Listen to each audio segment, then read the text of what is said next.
La marine russe explore une variante basée sur un porte-avions du chasseur de 5e génération Su-57. Vice-amiral à la retraite Vladimir Pepliaev, ancien chef adjoint du principal état-major de la marine russe après sa retraite, était responsable du développement du projet de porte-avions au centre de recherche de l'État de Krylov. Le transporteur pourrait avoir un déplacement de 70 000 à 90 000 tonnes. Il a interviewé les médias après le Salon naval international de la flotte 2024. Il a déclaré à Rhode Island et Novosti que nous avons aujourd'hui Su-33 et MiG-29K et Kub, et que le porte-avions doit être capable de lancer et de recevoir ces avions. Pour l'avenir, notre porte-avions devrait pouvoir exploiter le Su-57, et cette option est à l'envisagement. En parlant des tâches, il est dit que, à l'avenir, le Su-57 est considéré comme un avion porte-porteur. Une version pont du chasseur pourrait émerger avec un financement stable. Le porte-avions potentiel nécessitera de nouveaux systèmes de catapultes et d'arrêts plus avancés pour leur pleine capacité opérationnelle. Ce développement potentiel découle de la convergence de la technologie aérospatiale avancée et de la stratégie de défense maritime évolue de la Russie. Le Su-57, déjà renommé pour sa conception sophistiquée et sa manœuvrabilité exceptionnelle, présente un candidat convaincant pour la transformation navale. Le cœur des capacités navales potentielles du Su-57 est sa révolutionnaire, une technologie de contrôleur de vortex de pointe Levcon. Ce système innovant réimagine fondamentalement le contrôle aérodynamique, offrant des caractéristiques de performance sans précédent essentielles pour les opérations de transporteurs.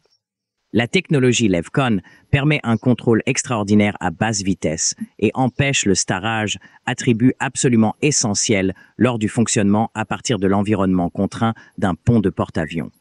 La conception à 3 ailes du Su-57, composée d'ailes primaires, de stabilisateurs horizontaux et de surface Levcon, offre un soulèvement et une stabilité exceptionnelles. Cette configuration est particulièrement utile dans un environnement maritime difficile où les conditions de vent, le mouvement du pont et l'espace réduit pour le décollage demandent des performances aériennes exceptionnelles. La capacité du système à optimiser les caractéristiques d'échappement et à augmenter le soulèvement du nez lors du décollage répond directement au défi unique de l'aviation des porte-avions. Transformer le Su-57 en une plateforme apte au transport nécessite d'importantes modifications structurelles. L'adaptation la plus critique consiste au développement d'un système robuste de crochets de queue capable d'arrêter efficacement le chasseur lors de l'atterrissage à grande vitesse.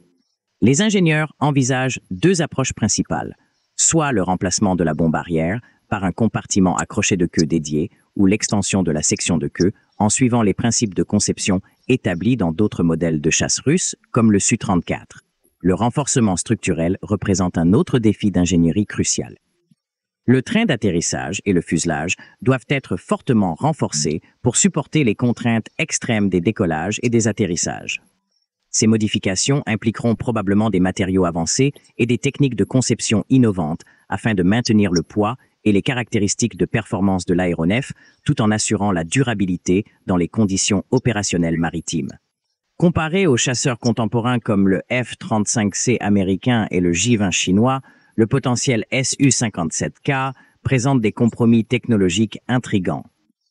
Bien qu'il puisse offrir une capacité de charge utile supérieure par rapport au F-35C et des performances potentiellement plus robustes à basse altitude que le J-20, des défis restent dans la réalisation de capacités furtives comparables.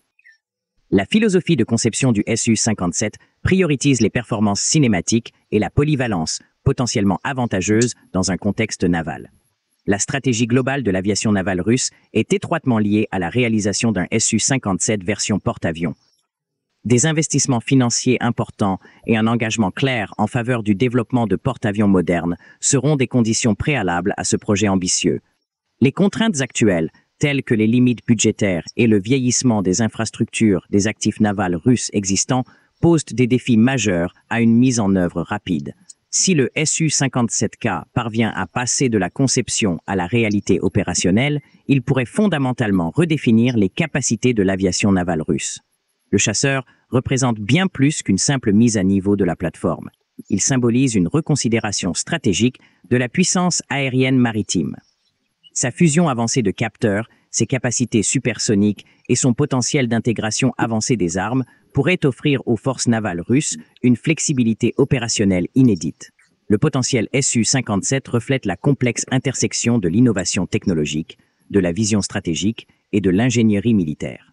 Malgré les défis importants, la perspective de ce chasseur de 5e génération opérant sur des plateformes maritimes représente une frontière stimulante pour le développement aérospatial russe.